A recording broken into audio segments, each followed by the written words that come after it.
আসসালামু আলাইকুম। এবার খুশি তো? এবার এবার তো মোটামুটি খুশি নাকি? যারা মিঠুন গ্রুপে মানে কি বলবো ভাই?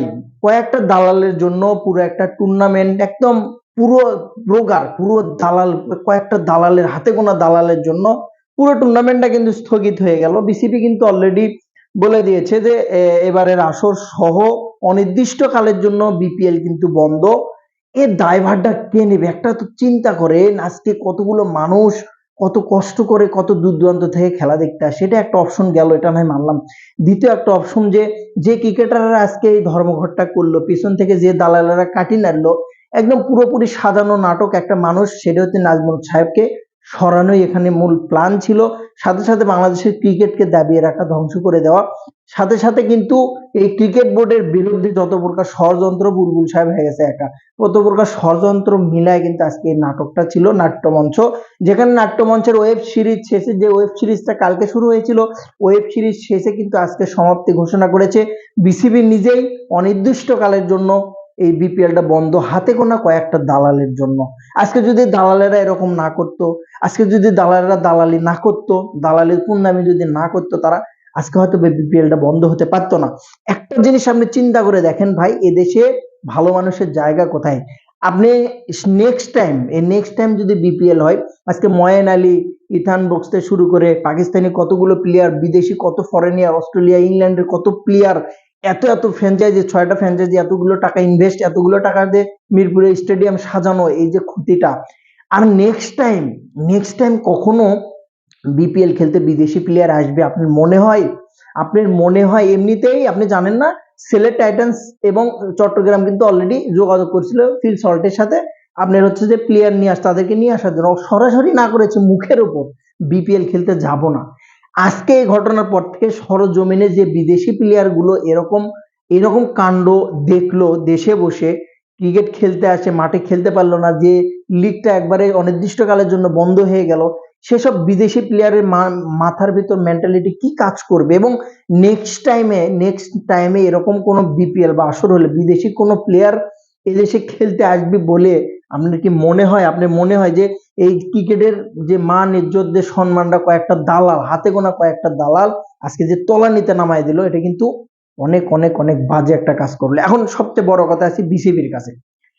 বিসিবি ভাই মেশিন ছাড়া মরদ, অর্থাৎ আমি আসলে এর ভিডিওর ভিতর তো খারাপ ভাষা প্রয়োগ করলে রেস্ট্রিকশন আছে, আমি বলতে পারছি না। মেশিন বলতে ওইটাই আর কি, যে যার যেরকম সাইজ থাকে। তো বিসিবি মেশিন ছাড়া যদি না হয়, হাতে গোনা কয়েকটা দালালকে, যখন কারা কালকে এই আলটিমেটামটা দিয়েছে যে অমুক নাজমুল সাহেবকে পদত্যাগ না করালে তারা খেলতে নামবে না, সেই মুহূর্তে যদি কয়েকটারে ছাঁটাই করতে পারতো বিসিবি, সাথে সাথে যদি বহিষ্কার করতে পারতো, তাহলে কিন্তু মোটামুটি কিন্তু গোছে আসতো।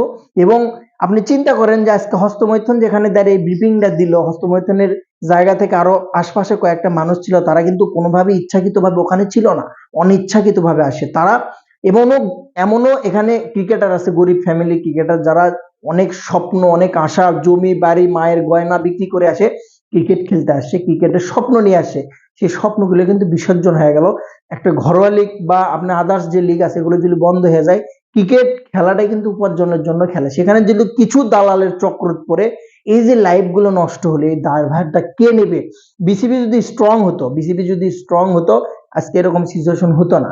বুলবুল সাহেব থেকে শুরু করে যারা বিসিবি বস ছিল, বাধ্য হয়ে কিন্তু একটা কথা বলতে হয় যে এক পাখিতে স্বৈরাচারী একটা বোর্ড ছিল, সেটা হচ্ছে পাপনের সময়।